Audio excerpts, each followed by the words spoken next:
خفیہ تبلیغ۔ مکہ میں نئے دین کی تبلیغ کوئی آسان کام نہیں تھا۔ حضور اکرم صلی اللہ علیہ وآلہ وسلم یتیم اور نادار تھے۔ ہر چند کے تقویٰ کے لحاظ سے ان کی عزت و احترام تھا، مگر وہ کسی قبیلے کے سردار نہیں تھے کہ لوگ آپ صلی اللہ علیہ وآلہ وسلم کو اللہ کا رسول تسلیم کر لیتے۔ آپ صلی اللہ علیہ وآلہ وسلم نے تبلیغ کو 3 سال تک خفیہ رکھا۔ سب سے پہلے حضرت خدیجہ بنت خویلد ایمان لائیں، ان کے بعد حضرت علی رضی اللہ تعالیٰ عنہ ایمان لائے جو حضور اکرم صلی اللہ علیہ وآلہ وسلم کی کفالت میں تھے اور آپ صلی اللہ علیہ وسلم کے گھر میں ہی رہتے تھے۔ علماء میں اختلاف ہے کہ مردوں میں سب سے پہلے ایمان لانے والے آپ صلی اللہ علیہ وسلم کے درینہ دوست حضرت ابو بکر صدیق تھے۔ قدیم نامور مورخین طبری، ابن اسحاق اور ابن ہشام حضرت علی کو ہی مردوں میں سب سے پہلے ایمان لانے والا قرار دیتے۔ بعض کے نزدیک بچوں میں سب سے پہلے ایمان لانے والے حضرت علی رضی اللہ تعالیٰ عنہ اور مردوں میں حضرت ابو بکر صدیق رضی اللہ تعالیٰ عنہ تھے۔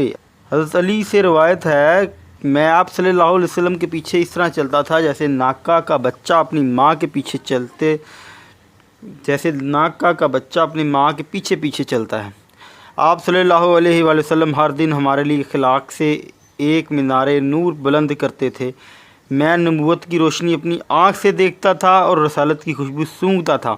ان کے بعد آپ صلی اللہ علیہ وآلہ وسلم کے منہ بولے بیٹے حضرت زید بن حارثہ کا نام آتا ہے۔ حضرت ابو بکر صدیق اپنے علم اور خوش اخلاقی کی بنا پر احترام کی نظر سے دیکھے جاتے تھے۔ جب ایمان لائے تو ان کے پاس 40,000 درہم تھے۔ معززین مکہ ان سے مشاورت کیا کرتے تھے۔ ایک بار رسول اللہ صلی اللہ علیہ وآلہ وسلم نے فرمایا کہ میں نے جس کسی کو بھی اسلام کی دعوت دی، اس نے تھوڑا بہت تردد کیا، سوچ بچار کی، مگر جب میں نے ابو بکر کو دعوت دی تو انہوں نے فوراً اسلام قبول کر لیا۔ حضرت ابو بکر کی ترغیب اور ہدایت پہ حضرت عثمان رضی اللہ تعالیٰ عنہ، حضرت زبیر رضی اللہ تعالیٰ عنہ، حضرت عبد الرحمن بن عوف رضی اللہ تعالیٰ عنہ، حضرت سعد بن ابی وقاص رضی اللہ تعالیٰ عنہ، حضرت طلحہ ایمان لائے۔ ان اصحاب اکرام کی وجہ سے مکہ میں اسلام پھیلا اور مسلمانوں کی تعداد میں اضافہ ہوتا چلا گیا۔ تب مسلمان چھپ کر نماز ادا کرتے تھے۔ ایک دن آپ صلی اللہ علیہ وآلہ وسلم حضرت علی کے ساتھ نماز ادا کر رہے تھے کہ اتفاق سے جناب ابو طالب نے ان کو دیکھ لیا اور نماز کے بعد حیران ہو کر پوچھا کہ یہ کون سا دین ہے؟ آپ صلی اللہ علیہ وسلم نے فرمایا، دادا حضرت ابراہیم علیہ السلام کا یہی دین تھا۔ حضرت ابو طالب نے کہا کہ میں اس دین کو اختیار نہیں کر سکتا، البتہ تم کو اجازت ہے اور کوئی شخص تمہاری مزاحمت نہیں کر سکے گا۔ ابتدائی دور میں ایمان لانے والے زیادہ تر نادر اور مفلس لوگ تھے۔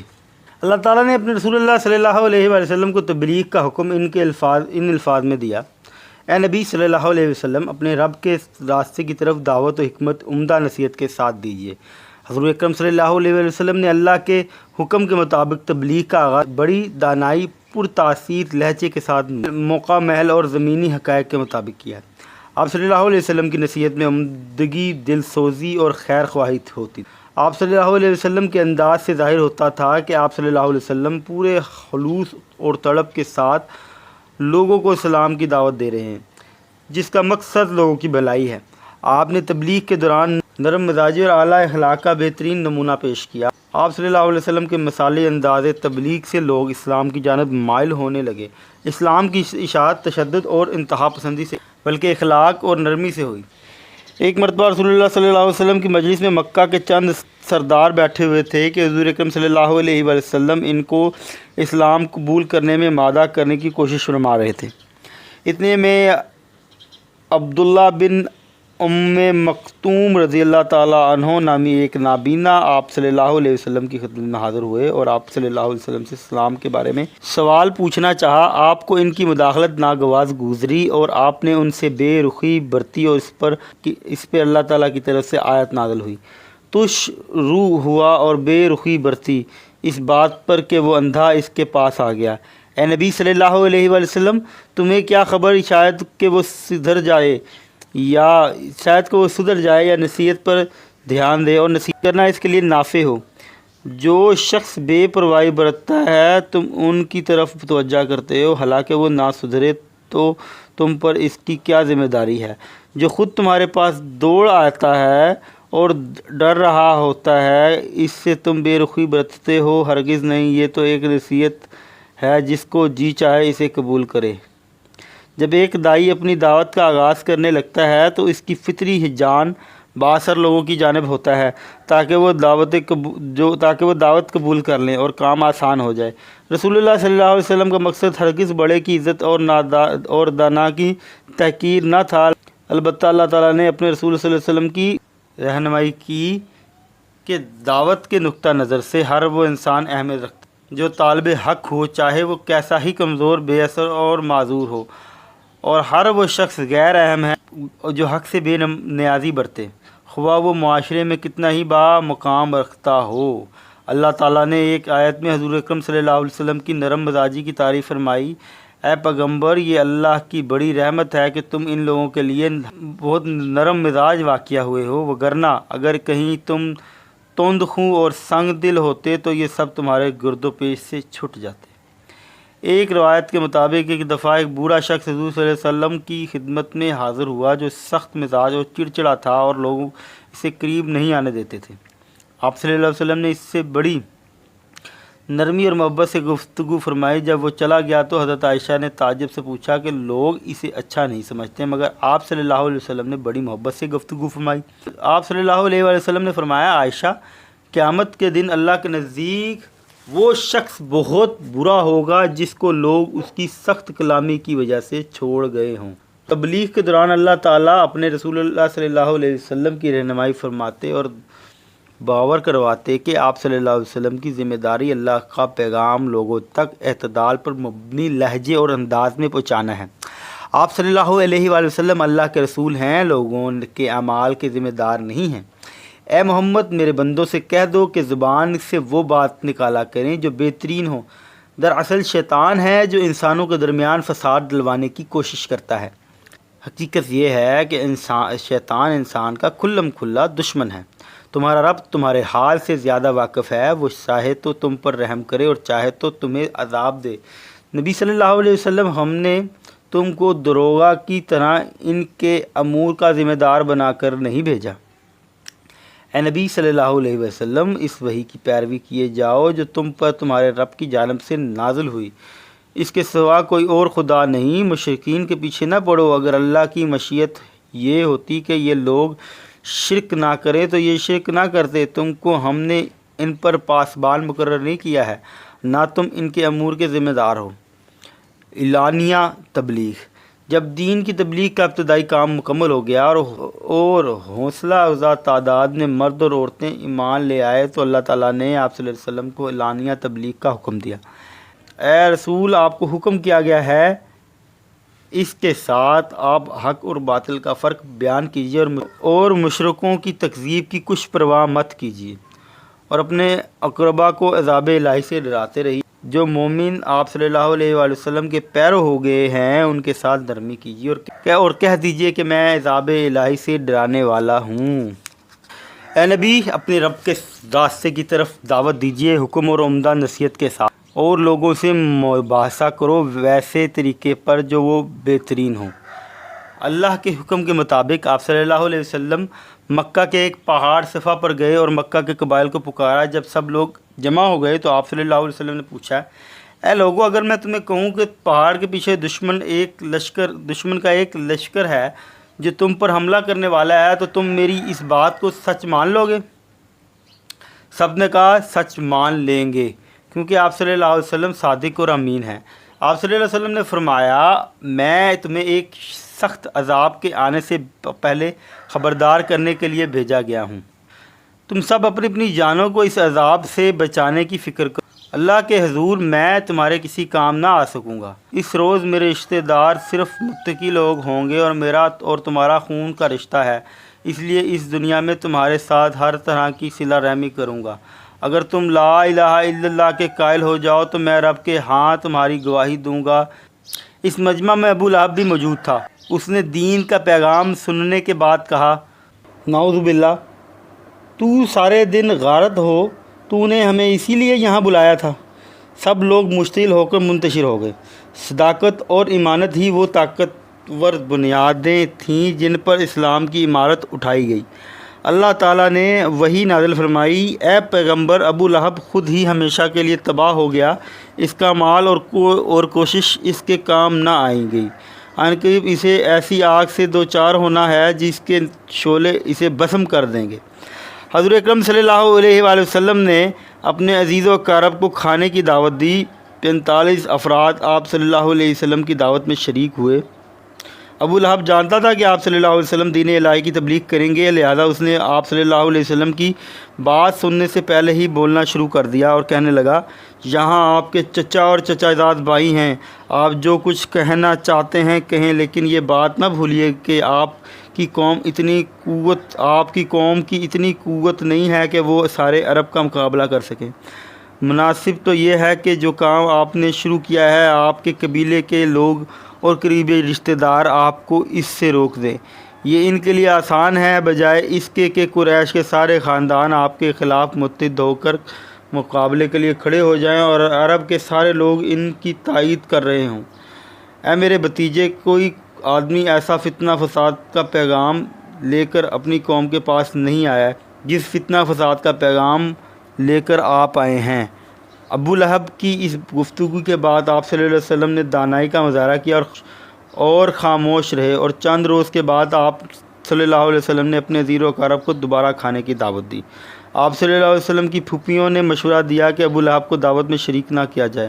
ابو لہب نے کوہ صفا پر اور پہلی دعوت میں اشتعال انگیز باتیں کی تھیں۔ اس کے باوجود آپ صلی اللہ علیہ وسلم نے ابو لہب کو دعوت میں بلایا، کیونکہ وہ آپ صلی اللہ علیہ وسلم کا پڑوسی بھی تھا۔ آپ صلی اللہ علیہ وسلم انسانوں کے لیے اخلاق کا بہترین نمونہ تھے اور نہیں چاہتے تھے کہ ایسی مثال قائم ہو جائے جس سے پڑوسی کا حق اور مرتبہ کم ہو جائے۔ آپ صلی اللہ علیہ وسلم نے ساری زندگی پڑوسی کے حقوق کا خیال رکھا۔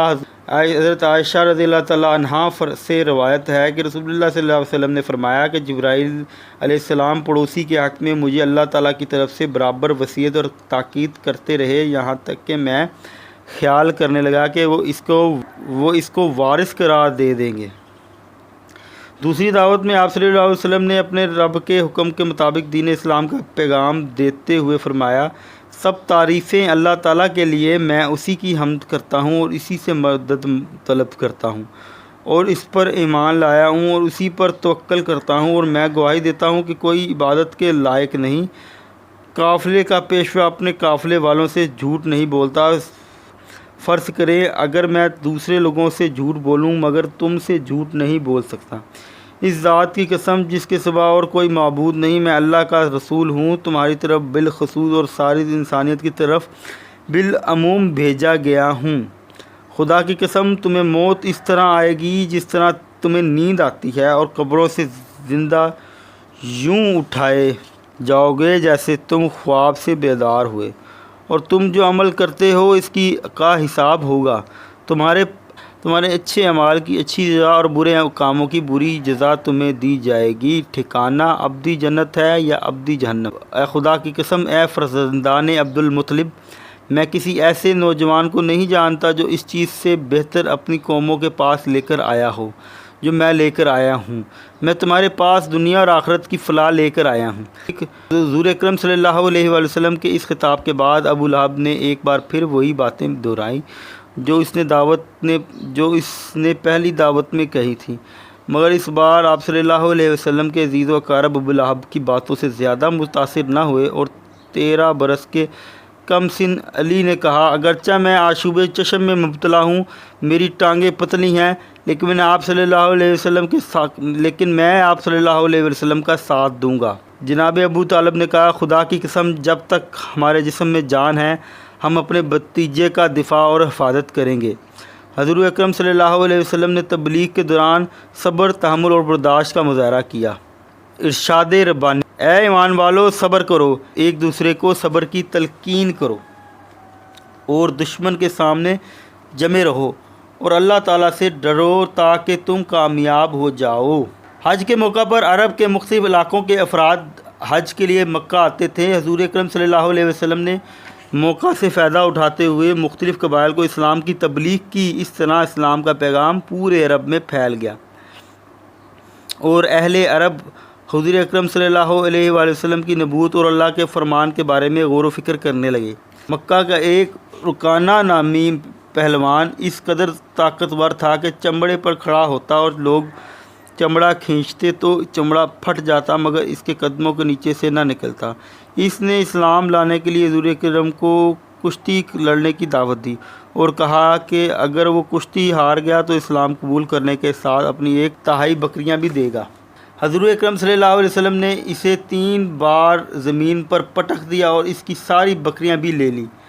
رکانہ رونے لگا اور آپ صلی اللہ علیہ وسلم نے اس کی بکریاں واپس کر دیں اور وہ بہت متاثر ہوا اور صدقے دل سے مسلمان ہو گیا۔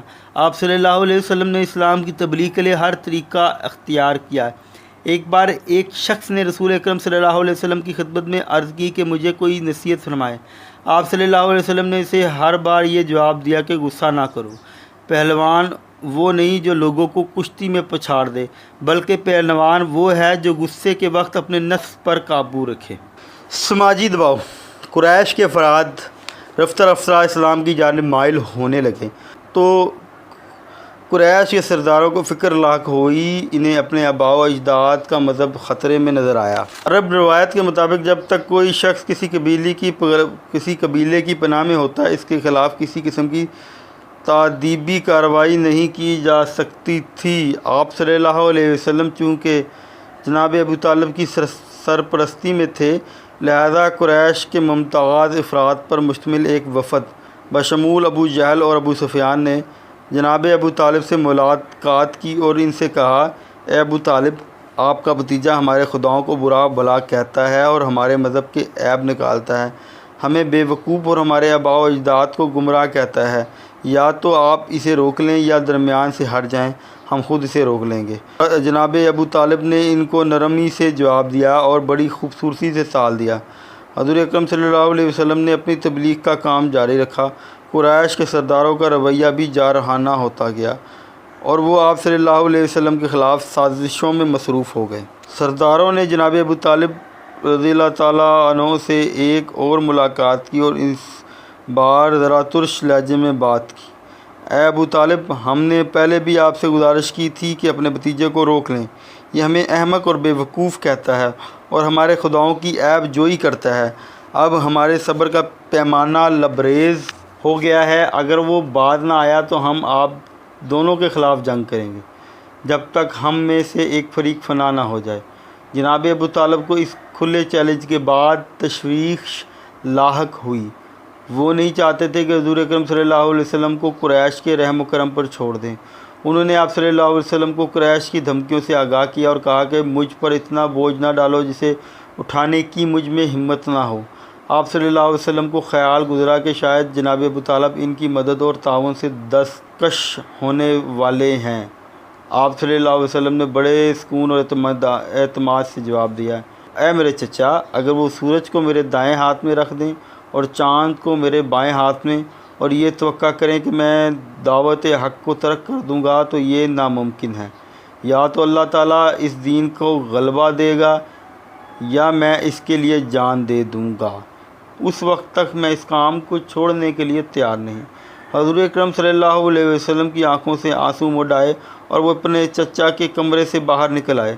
جناب ابو طالب نے آپ صلی اللہ علیہ وسلم کو واپس بلایا اور دلاسا دیتے ہوئے کہا، اے میرے بھتیجے، آپ کا جو جی چاہے کہیے، میں آپ کو کسی قیمت پہ کفار کے حوالے نہیں کروں گا۔ جناب ابو طالب کی جانب سے مایوس ہونے کے بعد قریش کے رؤسا نے حضور اکرم سے براہ راست بات کرنے کا فیصلہ کیا۔ ایک رئیس عتبہ بن ربیعہ کو اپنا نمائندہ بنایا۔ عتبہ نے حضور اکرم صلی اللہ علیہ وآلہ وسلم سے ملاقات کر کے تجاویز پیش کی۔ پہلی تجویز میں یہ پیشکش کی گئی کہ اگر آپ صلی اللہ علیہ وسلم دولت کے طلبگار ہیں تو آپ صلی اللہ علیہ وسلم کے سامنے دولت کے انبار لگا دیتے ہیں۔ دوسری تجویز میں مکہ کی سرداری کا منصب پیش کیا گیا۔ تیسری تجویز میں آپ صلی اللہ علیہ وسلم کو بادشاہ بنانے کا عندیہ دیا گیا۔ عتبہ نے آخر میں یہ بھی کہا کہ آپ صلی اللہ علیہ وسلم خدا نخواستہ کوئی عارضہ ہے تو اس کا مکمل علاج کرایا جا سکتا ہے۔ اگر عورت کی خواہش ہے تو مکہ کی حسین ترین عورت سے آپ صلی اللہ علیہ وسلم کا نکاح کرا دیتے ہیں۔ حضور اکرم صلی اللہ علیہ وسلم نے اتباع کی بات کے جواب میں قرآن کی آیت پڑھ کر سنائی۔ ان آیات ربانی نے اتباع پر اس قدر اثر کیا کہ وہ اپنے رفقا کے پاس گیا تو اس کا دل بدلا ہوا تھا۔ اس نے اپنے رفقا کو مشورہ دیا کہ محمد صلی اللہ علیہ وسلم کو ان کے حال پر چھوڑ دیا جائے، کیونکہ وہ جو کلام سن کر آیا ہے وہ اس قدر پرتاثیر ہے کہ رنگ لانے والا ہے۔ قریش کے سردار رئیس اسلام دشمنی کی بنا پر حضور اکرم صلی اللہ علیہ وآلہ وسلم کا مذاق بھی اڑانے لگے تھے اور آپ صلی اللہ علیہ وسلم سے مختلف نوعیت کے معجزات بھی طلب کرنے لگے تھے۔ تو قریش کے ان لغو مطالبات کا ذکر اللہ تعالیٰ نے قرآن پاک میں یوں کیا ہے، اور کفار نے کہا ہم ہرگز ایمان نہیں لائیں گے آپ صلی اللہ علیہ وسلم پر جب تک آپ رواں نہ کر دیں ہمارے لیے زمین سے ایک چشمہ یا لگ کر تیار ہو جائے آپ صلی اللہ علیہ وسلم کے لیے ایک باغ کھجوروں اور انگوروں کا، پھر آپ جاری کر دیں ندیاں اور جو اس باغ میں بہہ رہی ہوں، یا آپ صلی اللہ علیہ وسلم گرا دیں آسمان کو جیسے آپ کا خیال ہے ہم پر ٹکڑے ٹکڑے کر کے، یا آپ صلی اللہ علیہ وسلم اللہ تعالیٰ اور فرشتوں کو بے نقاب کر کے ہمارے سامنے لے آئے، یا تعمیر ہو جائے آپ صلی اللہ علیہ وسلم کے لیے ایک گھر سونے کا، یا آپ صلی اللہ علیہ وسلم آسمان پر چڑھ جائیں، بلکہ ہم تو اس پر بھی ایمان نہیں لائیں گے کہ آپ صلی اللہ علیہ وسلم آسمان پر چڑھیں، یہاں تک کہ آپ صلی اللہ علیہ وسلم اتار لائیں ہم پر ایک کتاب جائیں جسے ہم پڑھیں۔ اللہ تعالیٰ نے اپنے رسول صلی اللہ علیہ وسلم کو ہدایت فرمائی۔ آپ ان سب خرافات کے جواب میں اتنا فرما دیں ہمارا رب ہر عیب سے پاک ہے، میں کون ہوں مگر آدمی اللہ کا بھیجا ہوا۔ قریش کی جانب سے یہ لالچ، فضول منطق اور معجزات کا مطالبہ حضور اکرم صلی اللہ علیہ وآلہ وسلم کو تبلیغ کے راستے سے نہ ہٹا سکا، اور قریش نے آپ صلی اللہ علیہ وآلہ وسلم اور ان پر ایمان لانے والوں پر ظلم اور ستم اور جبر و تشدد کرنے کا فیصلہ کر لیا۔ رفتہ رفتہ حضور اکرم صلی اللہ علیہ وآلہ وسلم کا ذاتی کردار اور قرآن کا معجزہ رنگ دکھانے لگا۔ نوجوان، غلام اور دوسرے لوگ ایمان لانے لگے، اور قریش کے بزرگ برہم ہو گئے اور انہوں نے مسلمانوں کو ظلم و ستم کا نشانہ بنانا شروع کر دیا۔ ابو جہل نے ایک سازش تیار کی کہ جب آپ صلی اللہ علیہ وآلہ وسلم خانہ کعبہ میں نماز ادا کر رہے ہوں تو بھاری پتھر سے آپ صلی اللہ علیہ وسلم پر حملہ کر دیا جائے۔ ایک دن ابو جہل بھاری پتھر لے کر آپ صلی اللہ علیہ وآلہ وسلم کا انتظار کرنے لگا۔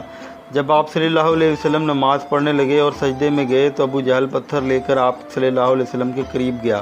جو ہی پتھر سر پر مارنے کی کوشش کی کہ وہ خوف زدہ اور بدحواس ہو گیا اور پتھر اس کے ہاتھ سے چپک گیا۔ اس نے بڑی مشکل سے پتھر پھینکا۔ جب اس کے ساتھیوں نے ماجرا پوچھا تو کہنے لگا، جو ہی میں آپ صلی اللہ علیہ وسلم کے سر پر پتھر مارنے لگا ایک خوفناک اونٹ مجھ پر حملہ آور ہوا اور مجھے یوں محسوس ہوا کہ وہ مجھے کھا جائے گا اور میں بدحواس ہو گیا۔ ایک دن آپ صلی اللہ علیہ وسلم خانہ کعبہ میں دو زانوں بیٹھے تھے، حمد و ثنا میں مشغول تھے۔ ابو جہل اپنے خاندان کے افراد کے ہمراہ اونٹ کی اوجری لے آیا اور آپ صلی اللہ علیہ وآلہ وسلم کے سر پر اس طرح رکھ دیا کہ آپ صلی اللہ علیہ وسلم کا سر مبارک اور منہ اوجری کے اندر بند ہو گیا۔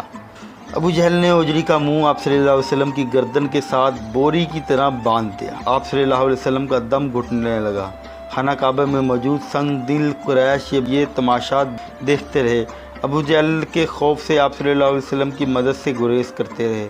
قبیلہ قریش کی ایک عورت یہ منظر نہ دیکھ سکی، وہ دوڑ کر آپ صلی اللہ علیہ وسلم کے گھر گئی اور حضرت فاطمہ کو اطلاع دی۔ حضرت فاطمہ روتی ہوئی خانہ کعبہ پہنچی اور اوجری کھول کر آپ صلی اللہ علیہ وسلم کی گردن سے اتاری، چہرے کو اپنے کرتے سے صاف کیا، اور اس موقع پر آپ صلی اللہ علیہ وسلم نے بے مثال صبر اور برداشت کا مظاہرہ کیا۔ ایک دن آپ صلی اللہ علیہ وسلم خانہ کعبہ میں عبادت میں مشغول تھے کہ عقبہ بن ابی معیط نے آپ صلی اللہ علیہ وسلم کی گردن میں چادر ڈال کر بل دی اور کھینچنا شروع کیا۔ آپ صلی اللہ علیہ وسلم کا دم گھٹنے لگا۔ حضرت ابو بکر صدیق نے بڑی مشکل سے آپ صلی اللہ علیہ وسلم کو اس کی گرفت سے چھڑایا۔ حضرت ابو بکر صدیق نے کہا کہ کیا تم لوگ ایک ایسے شخص کو قتل کرتے ہو جو کہتا ہے کہ میرا رب اللہ ہے؟ عبداللہ بن عمر رضی اللہ تعالیٰ عنہ کہتے ہیں کہ یہ سخت ترین ایذا رسانی کا منظر تھا۔ آپ صلی اللہ علیہ وسلم کو علم آپ صلی اللہ علیہ وسلم کو علم تھا کہ وہ خدا کے حکم کے مطابق ایک مقدس مشن کی خاطر تبلیغ کا فرض ادا کر رہے ہیں، لہذا آپ صلی اللہ علیہ وسلم کو ہر قسم کے مصائب اور مشکلات کا مقابلہ بڑے صبر کے ساتھ کرنا ہوگا۔ حضور اکرم صلی اللہ علیہ وسلم ابو لہب کے پڑوسی تھے۔ ابو لہب اور اس کی بیوی ام جمیل مختلف طریقوں سے آپ صلی اللہ علیہ وسلم کو اذیت پہنچاتے تھے۔ آپ صلی اللہ علیہ وسلم کے گھر میں پر پتھر پھینکتے جن سے لکڑی کی کھڑکیاں ٹوٹ جاتی، اور مردہ جانور اور گندگی گھر کے سامنے پھینک دیتے۔ ام جمیل آپ صلی اللہ علیہ وسلم کے گھر کے دروازے کے سامنے کانٹے بچھا دیتی۔ جب آپ صلی اللہ علیہ وسلم رات کو گھر واپس آتے تو کانٹے آپ کے پاؤں میں چبھ جاتے۔ گھر آ کر کانٹے پاؤں سے نکالتے تو پاؤں سے خون جاری ہونے لگتا۔ ایک روایت کے مطابق ایک روز آپ صلی اللہ علیہ وسلم نے گھر کے راستے کو کانٹوں سے صاف پایا۔ جب آپ صلی اللہ علیہ وسلم کو معلوم ہوا کہ ام جمیل بیمار ہے تو آپ صلی اللہ علیہ وسلم اس کی تیمارداری کے لیے اس کے گھر تشریف لے گئے۔ آوارہ لڑکے آپ صلی اللہ علیہ وسلم کو پتھر مارتے اور آوازیں کستے۔ آپ صلی اللہ علیہ وسلم بعض اوقات آوارہ لڑکوں سے بچنے کے لیے ابو سفیان کے گھر میں پناہ لے لیتے۔ ابو سفیان اسلام دشمنی کے باوجود لڑکوں کو روکتا۔ جب لڑکے چلے جاتے تو آپ صلی اللہ علیہ وسلم اپنے گھر واپس تشریف لے جاتے۔ ایک روز حضور اکرم صلی اللہ علیہ وسلم خانہ کعبہ میں نماز پڑھ رہے تھے کہ ابو جہل نے آپ صلی اللہ علیہ وسلم کو سختی سے کہا کہ میں نے آپ صلی اللہ علیہ وسلم کو یہاں نماز پڑھنے سے منع کیا تھا۔ آپ صلی اللہ علیہ وسلم کو معلوم ہے کہ جتنے میرے دوست ہیں اتنے کسی اور کے نہیں۔ آپ صلی اللہ علیہ وسلم نے ابو جہل کو سخت لہجے میں جواب دیا کہ اسی وقت جبرائیل علیہ السلام آئے اور اللہ کا پیغام بجائے، اسے کہو کہ وہ اپنے دوستوں کو بلائے، ہم اپنے فرشتوں کو ان کا دماغ درست کرنے کے لیے بھیج دیں گے۔ ایک مرتبہ ابو جہل نے بی بی فاطمہ کو تماچا مارا۔ ننھی بچی کو روتا دیکھ کر ابو سفیان نے سبب پوچھا، پھر فاطمہ کو ساتھ لے کر ابو جہل کے پاس آئے۔ ابو جہل کا ہاتھ پکڑ کر فاطمہ سے کہا کہ اسے تماچا مارے۔ فاطمہ نے ایسا ہی کیا اور ہنسی خوشی گھر آ گئی۔ ایک روز حضور اکرم صلی اللہ علیہ وآلہ وسلم اور حضرت خدیجہ گھر پر تھے کہ آپ صلی اللہ علیہ وآلہ وسلم کی دونوں بیٹیاں جو ابو لہب کے بیٹوں سے بیاہی ہوئی تھیں اپنے سامان کے ہمراہ گھر واپس آ گئیں اور اپنے والدین کو بتایا کہ ان کے شوہروں نے انہیں طلاق دے دی ہے۔ ابو لہب اور ام جمیل نے اپنے بیٹوں پر طلاق کے لیے دباؤ ڈالا اور بہانہ یہ بنایا کہ کیونکہ سارا مکہ آپ صلی اللہ علیہ وسلم کے خلاف ہے، لہذا آپ صلی اللہ علیہ وسلم کی بیٹیوں کو اپنے گھر میں رکھنا مناسب نہیں ہے۔ قریش نے حضور اکرم صلی اللہ علیہ وسلم کی شخصیت کو اچھی طرح جاننے کے باوجود مذاق کرنا، تمسخر اڑانا اور مختلف نوعیت کے الزامات لگانے شروع کر دیے۔ کبھی پاگل کہا تو کبھی اقتدار کا لالچی قرار دیا۔ آپ صلی اللہ علیہ وسلم نے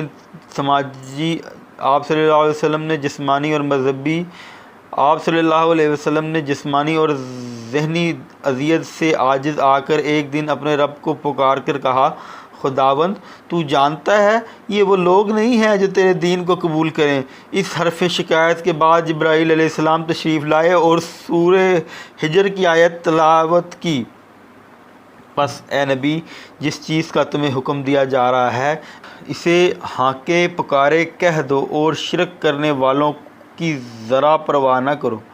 تمہاری طرف سے ہم ان مذاق اڑانے والوں کی خبر لینے کے لیے کافی ہیں۔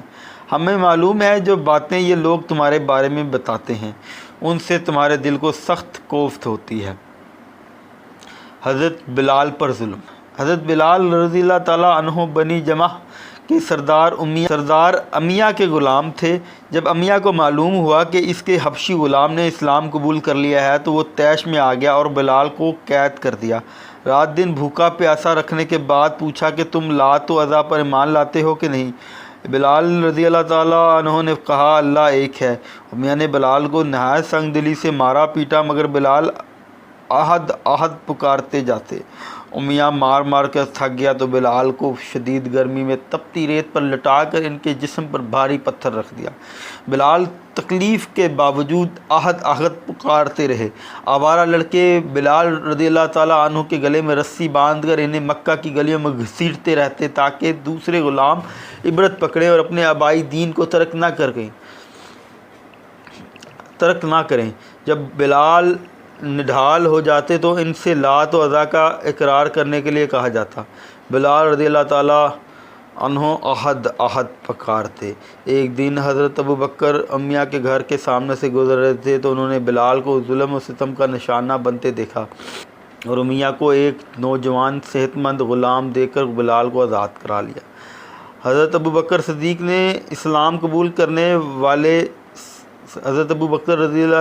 رضی اللہ تعالیٰ نے اسلام قبول کرنے والے 7 نادر اور مفلس غلاموں کو بھی معاوضہ دے کر آزاد کرایا۔ عمار بن یاسر نے اپنے گھر پر مسجد قائم کی اور مسلمان اس مسجد میں جمع ہو کر نماز ادا کرتے تھے۔ قریش نے انہیں سنگین تشدد کا نشانہ بنایا۔ اسی طرح حضرت ابو صہیب اور حضرت خباب بن الارت کو بھی ظلم و ستم کا نشانہ بنایا گیا۔ خباب بن الارت کو ایک روز دہکتے ہوئے کوئلوں پر لٹا دیا گیا اور ایک شخص ان کی چھاتی پر پاؤں رکھ کر کھڑا ہو گیا تاکہ وہ کروٹ نہ بدل سکیں، یہاں تک کہ کوئلے ان کے خون اور چربی سے تر ہو کر ٹھنڈے ہو گئے۔ اس کے باوجود وہ اپنے عقیدے پر پہاڑ کی طرح ثابت قدم رہے۔ حضور اکرم صلی اللہ علیہ وسلم کوہ صفا کے قریب حضرت ارقم بن ابی ارقم کے گھر پر دینی مجالس منعقد کرنے لگے۔ یہ اسلام کی پہلی دینی درس گاہ تھی۔ اگر کوئی اجنبی اسلام قبول کرنے کے لیے آتا تو اسے بیت الارقم پہنچا دیا جاتا۔ اسلام کی پہلی خاتون شہید۔ ابو جہل کی ایک کنیز سمیہ تھی جو مکہ میں داعیہ کی حیثیت سے بھی کام کرتی تھیں۔ حاملہ عورتیں ان سے مشورہ لیتی تھیں۔ سمیہ کا مکہ میں احترام کیا جاتا تھا۔ جب وہ مسلمان ہو گئی تو ابو جہل سخت پریشان ہو گیا۔ اس نے سمیہ پر دین نے محمد ترک کرنے کے لیے دباؤ ڈالا مگر انہوں نے انکار کر دیا۔ ابو جہل نے سمیہ پر اس قدر تشدد کیا کہ وہ بے ہوش ہو گئیں۔ حضرت ابو بکر کو علم ہوا تو وہ ابو جہل کے گھر گئے، سمیہ کی آزادی کے لیے منہ مانگا معاوضہ ادا کرنے کی پیشکش کی۔ ابو جہل اسلام اور مسلمانوں کا بدترین دشمن تھا، لہذا کسی قیمت پر راضی نہ ہوا۔ ابو جہل نے سمیہ پر تشدد جاری رکھا اور کوشش کی کہ سمیہ اسلام ترک کر کے اپنی آبائی دین پر واپس آ جائے، مگر سمیہ آمادہ نہ ہوئی۔ ابو جہل نے سمیہ کو قتل کرنے کا ارادہ کر لیا۔ ایک دن وہ اپنی کنیز کو لے کر خانہ کعبہ آیا جہاں پر بہت سے لوگ جمع تھے۔ ابو جہل نے سمیہ سے کہا کہ دین محمد ترک کرنے کا اعلان کرو۔ سمیہ نے انکار کیا تو ابو جہل نے انہیں نیزہ مار کر شہید کر دیا۔ اس طرح سمیہ کو اسلام کی پہلی شہید عورت ہونے کی سعادت حاصل ہوئی۔ حضور اکرم صلی اللہ علیہ وسلم کی بعثت سے پہلے ابو جہل کو اس کی فہم و دانش کی بنا پر ابو الحکم یعنی حکمت اور دانائی کا باپ کہا جاتا ہے، لیکن کفر نے روز قیامت تک کے لیے اسے ابو جہل یعنی جہالت کا باپ بنا دیا۔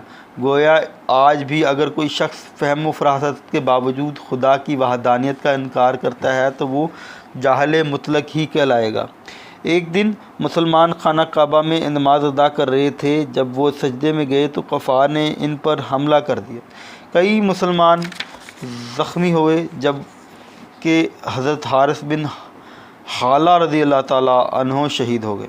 وہ سجدہ کی حالت میں خانہ کعبہ کے اندر شہید ہوئے اور اسلام کے پہلے شہید مرد ہونے کا اعزاز حاصل کیا۔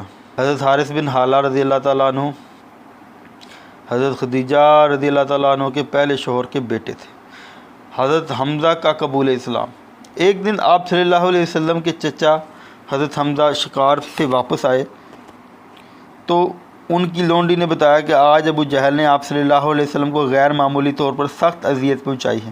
حضرت حمزہ خاندانی حمیت میں آ گئے اور سیدھے خانہ کعبہ گئے اور جہاں ابو جہل اپنے ساتھیوں کے ساتھ بیٹھا تھا، حضرت حمزہ نے اپنی فولادی کمان سے ابو جہل کو زخمی کر دیا اور کہا کہ کیا تو سمجھتا ہے کہ محمد صلی اللہ علیہ وآلہ وسلم کا کوئی چچا اور محافظ نہیں؟ سن لو، آج سے میں بھی مسلمان ہو گیا ہوں۔ ابو جہل کو اپنی غلطی کا احساس تھا، لہذا اس نے کسی رد عمل کا مظاہرہ نہ کیا۔ حضرت حمزہ آپ صلی اللہ علیہ وآلہ وسلم کی خدمت میں حاضر ہوئے اور اسلام قبول کر لیا۔ حضرت حمزہ رضی اللہ تعالیٰ عنہ عرب کے طاقتور اور جنگجو شخص تھے۔ ان کے اسلام قبول کرنے سے مسلمانوں کو خاصی تقویت ملی۔ حضرت عمر کا قبول اسلام۔ قریش کے قبائل نے اسلام کے فروغ سے پریشان ہو کر دارالندوہ میں مکہ میں مجلس شورا کا اجلاس منعقد کیا، جس میں دین محمدی صلی اللہ علیہ وسلم کے توڑ کے لیے مختلف تدابیر پر غور کیا گیا۔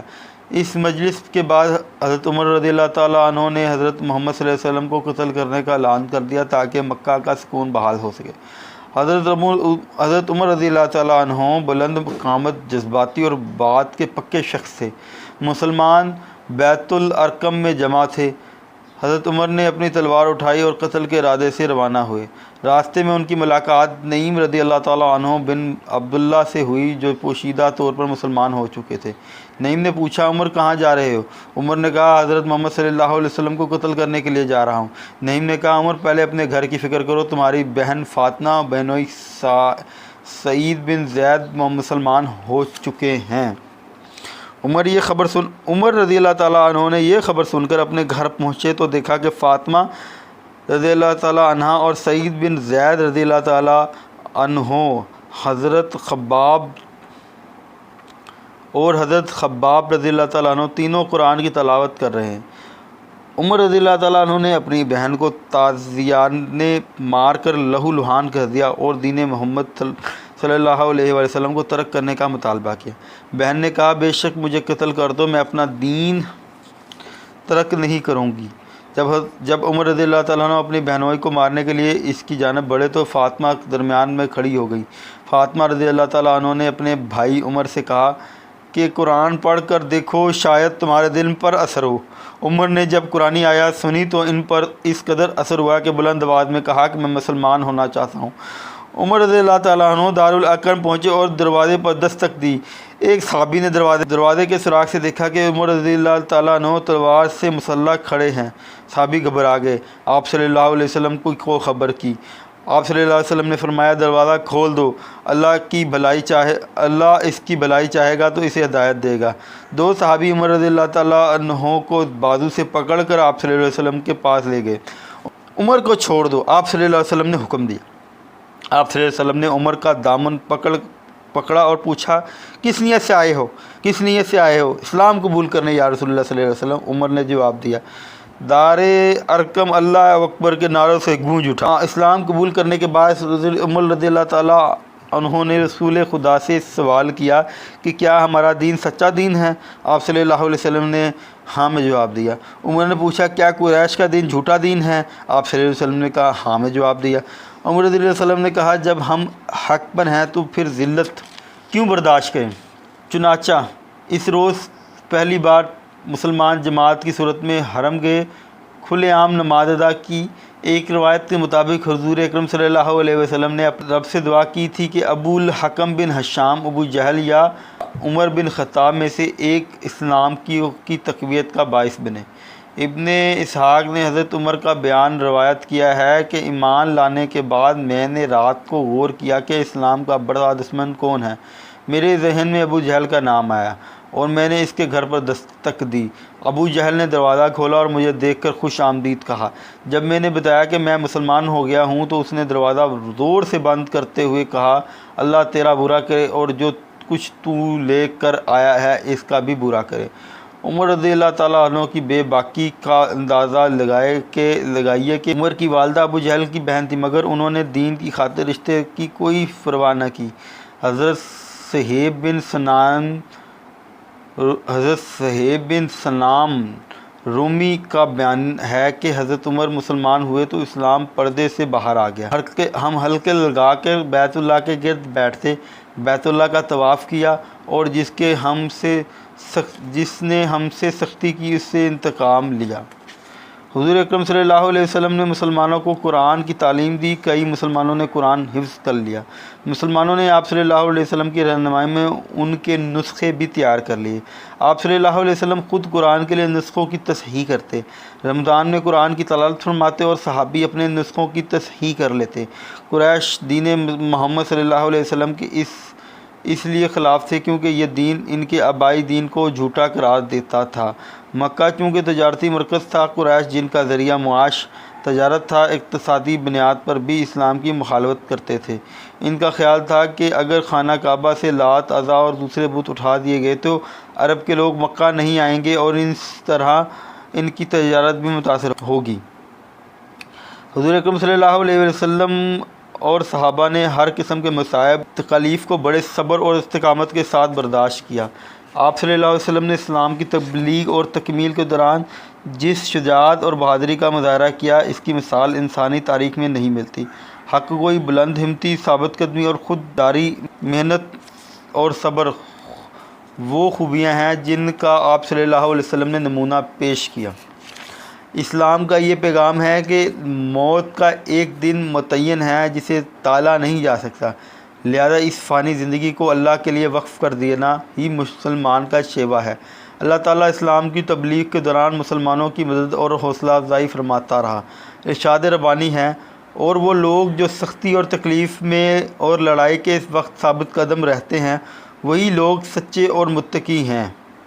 بے شک جن لوگوں نے کہا کہ ہمارا پروردگار اللہ ہے، پھر اس پر جمے رہے، ان پر فرشتے اترتے ہیں کہ خوف اور غم نہ کھاؤ، اور اس جنت کی بشارت سنو جس کا تم سے وعدہ تھا۔ سورۃ الفتح کی آیت نمبر 29 میں ارشاد ربانی ہے، محمد صلی اللہ علیہ وسلم اللہ کے رسول ہیں، اور جو لوگ ان کے ساتھ ہیں وہ کافروں کے مقابلے میں سخت ہیں اور آپس میں ایک دوسرے کے رحم دل ہیں۔ تم انہیں دیکھو گے کہ کبھی رکوع میں ہیں، کبھی سجدے میں ہیں۔ ایک دن صحابہ نے آپ صلی اللہ علیہ وسلم سے دعا کی درخواست کی تاکہ مصائب سے نجات مل جائے۔ آپ صلی اللہ علیہ وسلم نے فرمایا، تم سے پہلے ایمان لانے والوں کی استقامت کا یہ عالم تھا کہ زمین پر گڑھا کھود کر مومن کو اس میں گاڑ دیا جاتا تھا، پھر آرے سے اس کے سر کو چیر کر 2 ٹکڑے کر دیا جاتا تھا، لیکن وہ دین پر ثابت قدم رہتا تھا۔ اس طرح لوہے کی کنگھی تیار کر کے ہڈیوں اور پٹھوں پر چلائی دی جاتی تھی، لیکن یہ عذاب بھی ان کو دین سے منحرف نہیں کر سکتا تھا۔ خدائے بزرگ و برتر کی قسم، اللہ دین اسلام کی تکمیل کرے گا اور اسے ایسا غلبہ عطا فرمائے گا کہ ایک سوار صفا سے حضر موت تک نہایت امن و سکون کے ساتھ سفر کرے گا، اسے اللہ کے سوا کسی اور کا خوف نہ ہوگا، لیکن تم جلدی کرتے ہو۔ قرآن پاک میں ارشاد ہے، جو شخص مصائب و آلام میں صبر کرتا ہے اور جو شخص مخالفین کے ظلم و ستم کو معاف کرتا ہے، تو بے شک یہ عمل ان امور میں سے ہے جس کی شان بڑی بلند ہے۔ ایک روایت کے مطابق رسول اللہ صلی اللہ علیہ وسلم نے فرمایا، مجھے اللہ کی راہ میں اتنی اذیت دی گئی جتنی اور کسی کو نہیں دی گئی۔ اللہ کی راہ میں مجھے اتنا خوف زدہ کیا گیا جتنا کسی کو نہیں کیا گیا۔ مجھ پر 3 دن اور 3 راتیں ایسی بھی گزری کہ میرے لیے اور بلال رضی اللہ تعالیٰ عنہ کے لیے کھانے کو کوئی ایسی چیز موجود نہ تھی جسے کوئی جاندار کھا سکتا ہے مگر قلیل مقدار۔ قریش کے لوگ حضور اکرم صلی اللہ علیہ وسلم اور قرآن کے بارے جو لغو باتیں کہتے، اللہ تعالیٰ نے انہیں قرآن میں یوں بیان کیا، اور وہ کفار کہتے ہیں جس شخص پر قرآن نازل ہوا، نعوذ باللہ، وہ تو پاگل ہے، نعوذ باللہ۔ کافر اس پر حیران ہوتے ہیں کہ خود انہی میں سے ایک ڈرانے والا آ گیا ہے، اور کہتے ہیں کہ یہ جھوٹا جادوگر ہے۔ جب کفار قرآن سنتے ہیں تو آپ صلی اللہ علیہ وسلم کے ایسی نظروں سے دیکھتے ہیں جیسے آپ صلی اللہ علیہ وسلم کے قدم اکھاڑ دیں گے، اور کہتے ہیں یہ یقیناً پاگل ہے۔ کفار کہتے ہیں یہ قرآن تو پہلے لوگوں کی قصے ہیں، کہانیاں ہیں جنہیں آپ صلی اللہ علیہ وسلم نے لکھوایا ہے، اور اب صبح اور شام انہیں سناتے رہتے ہیں۔ اور وہ یہ کہتے ہیں کہ یہ قرآن دونوں شہروں مکہ اور طائف کے کسی بڑے آدمیوں پر کیوں نہیں اتارا گیا۔